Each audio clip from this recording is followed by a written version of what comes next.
La línia dels ferrocarrils de la Generalitat que uneix Barcelona i Martorell s'ha de convertir gradualment en un servei cada cop més semblant al d'un metro, amb una alta freqüència de trens. Per aconseguir això s'ha de desdoblar tota la via perquè n'hi hagi una per cada sentit. Tot el Baix Llobregat se'n veurà beneficiat. El desdoblament de la via del tren dins del nucli de Sant Vicenç dels Horts és un nou pas amb l'objectiu de Ferrocarrils de la Generalitat de convertir la línia Barcelona-Martorell en un servei de rodalies que faci una funció de metro. Aquesta ampliació s'inclou en el projecte de dotar tota la línia d'una via per sentit de circulació, fet que permetrà incrementar la freqüència dels trens.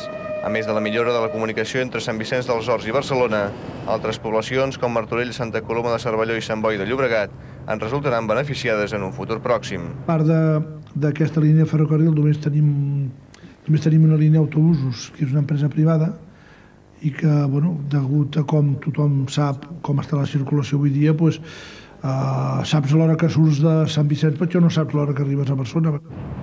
Les obres d'ampliació d'aquests poc més de 2 quilòmetres de via de l'antic carrilet suposaran una inversió pròxima als 1.500 milions de pessetes. Els transportistes autònoms de